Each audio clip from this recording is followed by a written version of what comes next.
time over here now.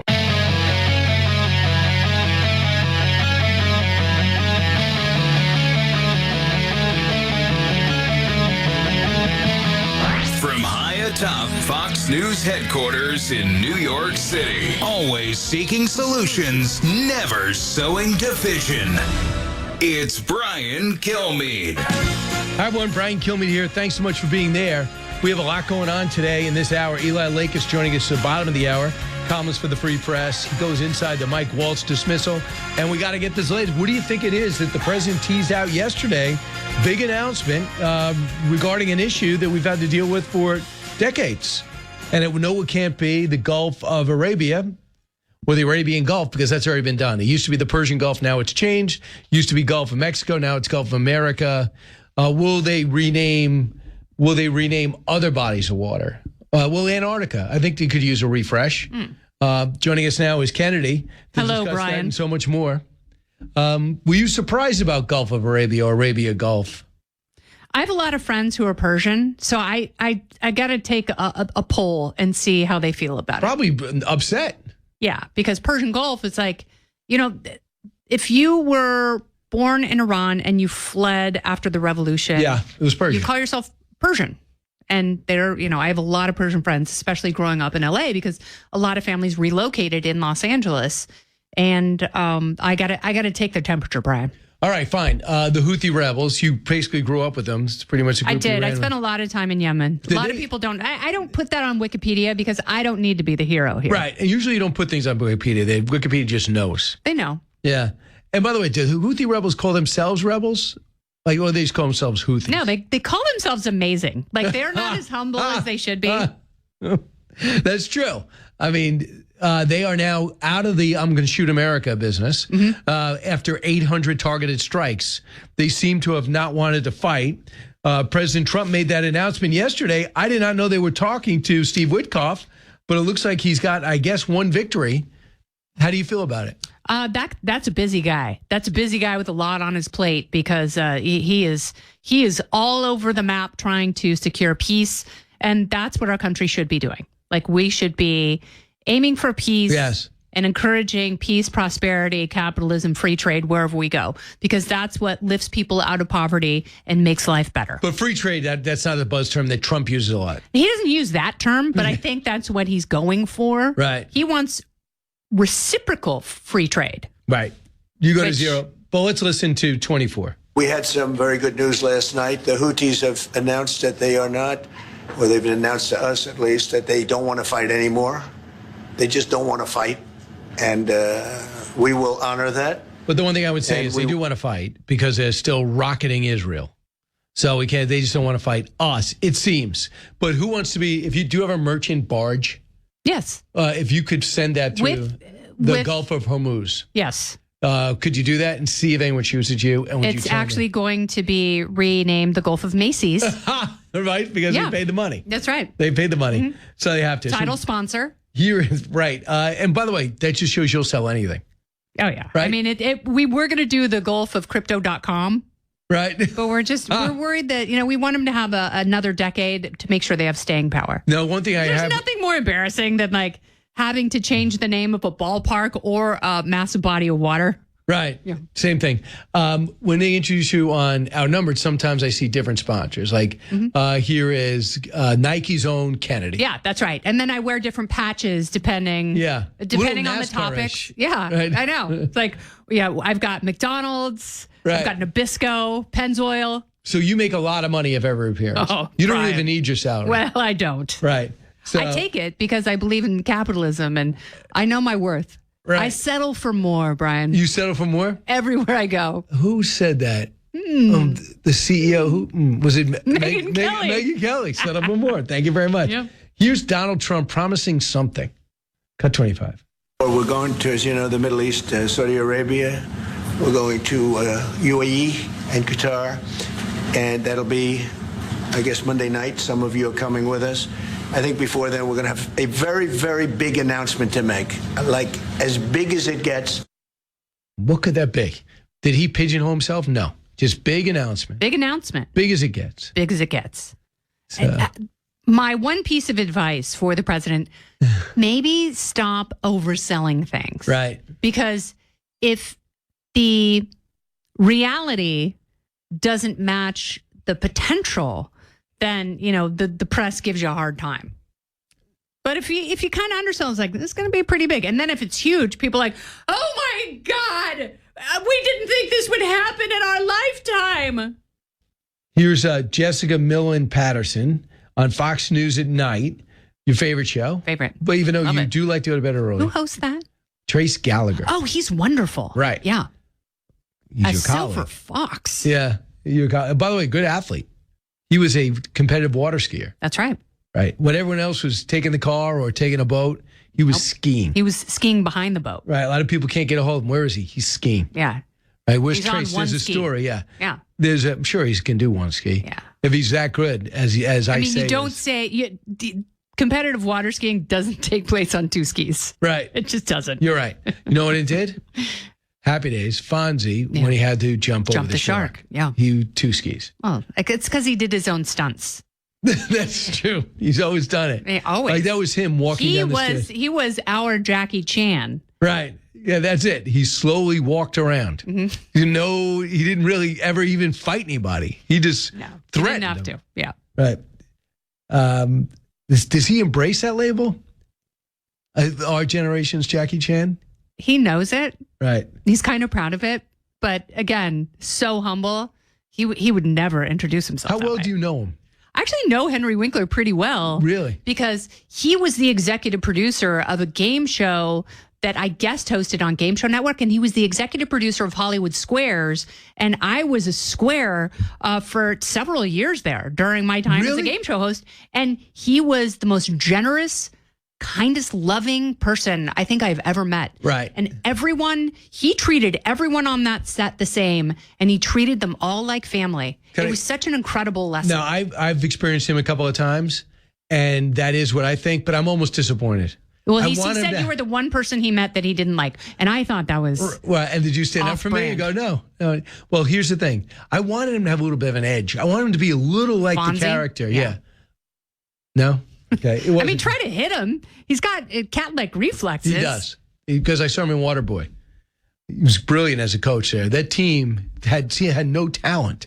And then they just have this one player, came all the way back. Jessica Millen Patterson from Fox News Tonight with Trace Gallagher, who water skis.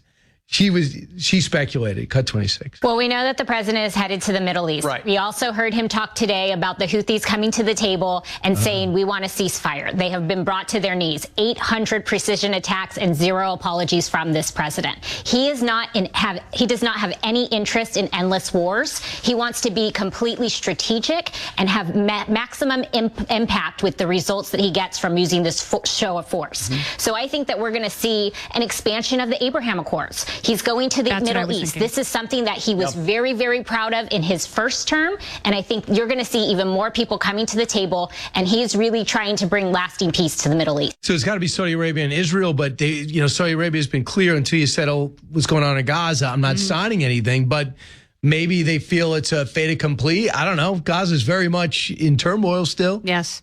But, perhaps they're like, well, maybe this will be the impetus for peace. Because if you have a player as big as Saudi Arabia who wants, and that's what I thought automatically when we were listening to that in real time on the Outnumbered Couch, because, that announcement came during his bilateral press conference with Prime Minister Carney from the state of Canada. And that's the first thing I thought. I was like, this has to be an expansion of the Abraham Accords. So we had two big things to say. Oh, by the way, Houthis tired of fighting. Yeah. Big surprise. Got to go. Mark Carney's like, yeah, keep talking. I do not want to talk myself out of a deal. What about Scott Bessent? Then he ends the day by going, yeah, I'm going to scale. I'm going to have a de-escalation meeting in Switzerland. And with China. With China. I mean, that's a pretty big day. I think Bessent is like... the man. I think he's like the silent ninja. Right. I really do. Like, I think that he is so well comported. I think he's incredibly smart. I think that he has, a very even temperament. And those are all good qualities for someone who is going to be diplomatic. It's also very interesting because Bessent seems like more of a Secretary of State than Marco Rubio. Yes. Well, right now we are doing economic diplomacy. Yes. Cut 3. The world has been coming to the U.S., and China has been the missing piece. I was going to be in Switzerland to negotiate with the Swiss. Turns out the Chinese team is traveling through Europe, and they will be in Switzerland also. So we will meet on Saturday and Sunday. And, look, we have shared interest that this isn't sustainable, as I said before, especially on the Chinese side. And, 145%, 125% is the equivalent of an embargo. We don't want to decouple. What we want is fair trade. So this is what I say that comes out of this. You ready? 20% down. They're going to say, I think the Chinese are going to come and say, these are the ports where the precursors are coming from.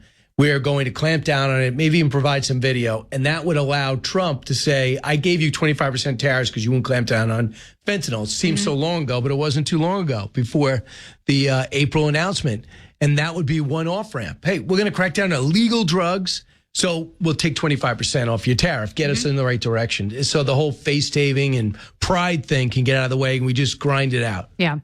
How do you feel about that? Long pauses make me think you're not following, thinking about something else. Don't agree.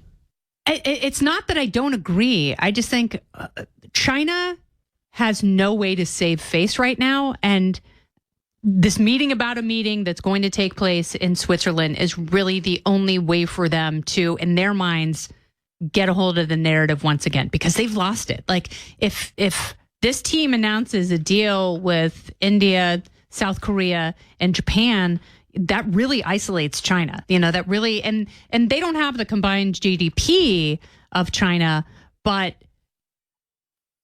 a trade alliance like that, right, is so powerful and humiliating for China. So I think this meeting is going to be a way to figure out how to navigate this so China doesn't look like America's bitch. Evidently, Radio Asia says that there's all types of walkouts and layoffs in Chinese factories. There's anger about paychecks haven't been around for months, people working for free. And then you have that whole generation who they call it laying out. They're not going to school and they're not going to work. They're just laying under society. They don't want any part of it. Depressed, feeling like they're in an oppressive country, they don't have anything to do. That's their way of fighting back. They got a series of things that it's not niche. They seem to have major problems on housing. If you're not working and you've got an entire generation or half a generation that's not working, imagine what that does to tax revenue. Right. Absolutely. And by the way, if you retire, I've thought they would get great benefits. That's one of the things, communist country. They say $160 a month, and no one's happy about that. So then they say, you got to become a consumer country. Stop depending on America. These guys go, really? We got no money. Yeah. And when we do have money, we got to save it because you're not giving us anything. They don't really have a free market. Yeah. No, that's a good point. I should forget the whole communist thing is not as great as it sounds. Yes. No, right. It's still very much a state-run economy. Right. But I'm anti-communist. Are you? Virulently, yes. Thank you. Want to make sure because you're wearing red. I'm wearing red for women's heart health. Oh, are you? It's not done on a Wednesday? Well, you can never care enough about I'm such a giver. Exactly. Right. And their hearts. Back in a moment.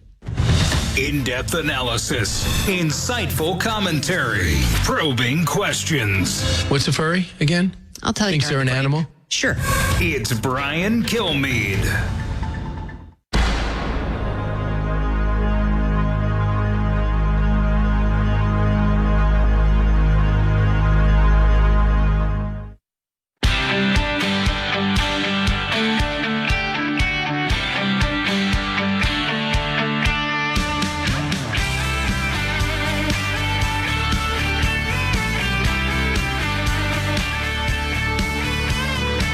Talk show that's getting you talking. You're with Brian Kilmeade. Note to Dawn Kilmeade, Brian's wife. Dawn? What did Dawn say? I'm going to take Dawn's side. Shout out to Dawn. Dawn feels as though she's got to give me advice on how to drive. Why are you going so fast? Why are you going so slow? Dawn just wrote me. She says she does have friends. Do you think that Brian is Dawn's emergency Not a contact? chance. Even though my son's away at college, I think she would choose him. 100%. But Bennigan's out of business, and I don't wait her anymore. That's where you took Dawn on her first date, right? No, I took her to Beefsteak Charlie's because it's all you can eat. I bet Dawn, at this point, how many years years have y'all been married? It was just like, okay, this is par for the course. Your wife does all the shopping for you. We know, because we got a Christmas gift from Dawn. It didn't mention Brian. Thank you, Dawn. Dawn does the good cooking in that house. After she vacuums, he gave her a vacuum or something one year. Did we find out if Dawn was shoveling yesterday? I got a Fox News alert. Dawn was prepared with the shovel. Dawn is already up shoveling. Dawn wrote me, and she's been watering the tree. She does everything. Does everything. Wow. And she's got a beautiful boutique, and she's very pretty as well. Right. And she's a business. Total package. Right. Right. How does Dawn live with you? It's not easy.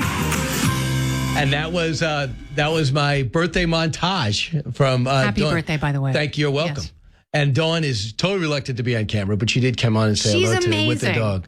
And I love all of her clothes. Right? At her boutique. You were Are so loyal awesome. to Wild Willows. Wild Willows. Go there. And the stuff good news is you can order beautiful. online. Yep. You can order online. You don't have to go. In fact, you order online, but it came in a little smaller big. Yes, it was, and then she gave me a complimentary massive tote bag, like a beautiful black purse. This place is awesome, and their customer service is fantastic. Right, it's her. Yes, Wild Willows, right in New York City, NY. So, Kennedy, what we were saying? Oh, back to your podcast. That's right, Brian. One Race Success, unbelievable studio, by the way. I like the way you look straight ahead and through the microphone. Through the microphone, Brian. You know what I mean? It's kinda, well, you're my mentor. You taught me that. No, I kind of do the surveillance thing. I kind of ignore my cameras, right? I'm pretty much security cameras. They're just making sure I don't touch anything. Sneaking around. Yes. Yeah. Even Jimmy, I noticed that Jimmy Fallon even has more of a podcast studio now. Like I go back to traditional radio. Sure, Brian. Right? Don't you think this you're feels a brick more and radio? mortar guy. Right? Does this feel more radio? It certainly does. Because it is radio. I mean, the headphones and the microphones. All right. It's a giveaway. The lack of video. Right. Shows it's radio. Yeah. So what do you have to say about your podcast? Like who's on this week? Who are the last three guests? That's a great question. Jimmy Fallon is always on Mondays, and we kind of recap the weekend. Today, I'm doing a podcast with a criminal defense attorney who's going to break down the Diddy trial and what his team has to present in order to get an acquittal for him. Well, that's very interesting. Number one. Number two is does he have a shot? I mean, it doesn't seem like there are people who believe that anyone has a shot because all you need is one juror to go, no, I like him. I believe him. You know, and I think Biggie was murdered, and therefore Diddy should go free. Right. And what was I'm sorry, I forgot the rap wars. Who shot who? Oh, that's Biggie the Smalls? kind of outstanding question. Yes, but Tupac, Biggie. Who shot him? We found the guy that shot Tupac. Who claims to know who found the guy Who shot Biggie Tupac. Smalls? God, I don't know who that is. It was definitely like maybe someone that Suge Knight paid and gold doubloons. Also, he's a guy who went into prison, got out, and then went back again. Yeah. Because he ran somebody over with his car. Right? I mean, why would you go to prison twice? Yeah. No, Right? it seems And like then you one come of out those and he's things. still rich. Yeah, where you get out and you're like, oh man, I love these comfortable sheets, and I can eat anytime I want, anything I want. But wait, he cut me off. I Yeah. might as well sacrifice everything. Yeah, I'm gonna hit him with my car. Right, absolutely. But Master P is my friend from the rap world. Oh, that's nice. Right, and he went to prison to talk to Suge Knight. Suge Knight and said, I need Snoop Dogg. Because Snoop Dogg was represented by Suge Knight. Yeah. Worked out a deal, paid him off, and he represents Snoop Dogg, and they're a friendship today. Incredible. And then somehow now they're Tyrus best. fits He's in. best friends with Martha Stewart. Right. And you would think I like rap by how much I know about rap. I mean, look at you. You are the best thing on the radio.